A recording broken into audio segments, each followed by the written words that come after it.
Denny Hamlin came home to Richmond this weekend, and it did not end the way he wanted it to. We're going to break down exactly what went wrong for the number 11 team straight from Hamlin himself, and why this result might not matter as much as you'd think when you look at where he stands in the points right now. And hey, real quick, if you are a true NASCAR fan like me, go ahead and drop a like and subscribe to the channel. NASCAR Nation News is just getting started. We are pushing for our next subscriber milestone, and it's all about real talk from fans who live this sport every week.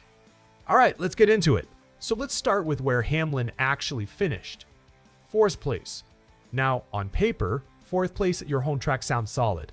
But when you dig into how the race actually played out, you realize just how close he was to being in that fight for the win. Hamlin and the number 11 team put together a blistering final stretch on the track. That's not just a nice finish.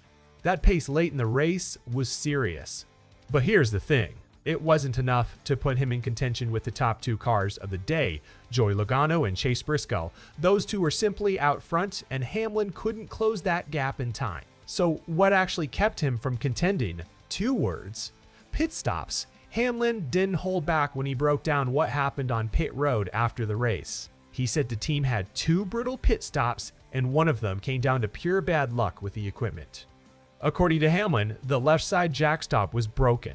It literally fell down during the stop, which meant the team couldn't get the jack under the car properly. Think about that for a second. A broken jack in the middle of a pit stop. That's not a strategy mistake. That's not a driver error. That's a mechanical problem happening in real time under pressure on pit road. And the cost of that one issue? Hamlin said it added up to about 10 seconds of extra time on that stop. In a sport where races are sometimes decided by tenths of a second, 10 extra seconds on pit road is massive. Hamlin himself said he believes the team ended up losing around 11 spots because of it. Let that sink in for a moment. 11 positions lost to one broken piece of equipment on pit road. That's the difference between fighting for a win and settling for 4th. Now, even with all of that working against him, Hamlin wasn't going out there trashing his team.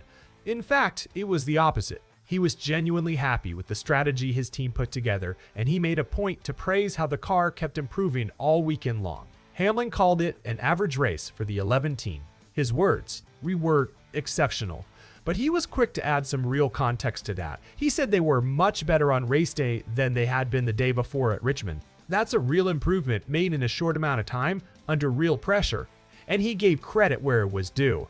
Hamlin said his team made amazing adjustments overnight heading into race day. And then, on top of that, they made even more amazing adjustments for that final 100 laps, which winds up exactly with that blistering late race speed we talked about earlier. So the car everyone saw flying at the end of the race, that didn't happen by accident. That was the result of 2 rounds of serious work from the crew. So where does the blame actually land according to Hamlin? He put it on himself just as much as anything else. He said he put the team too far behind with some bad restarts of his own, and then, obviously, those 2 costly pit stops on top of it.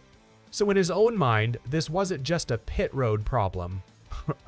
It was a combination of a few things stacking up over the course of the day. Now, here's where this story gets a lot more interesting when you zoom out. Even with a rough day on pit road, Hamlin is still in a commanding position in the Cup Series standings. He is more than 100 points clear of the rest of the field. And there are only 2 races left before the chase begins. That's a massive cushion.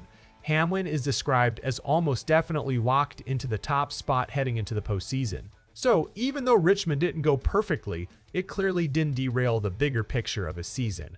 The message from here is pretty simple. The number 11 team has to stay sharp over these final 2 races. But if they can keep putting together strong performances like the one we saw in that final stretch at Richmond, Hamlin is in position to finally taste down that first championship of his career.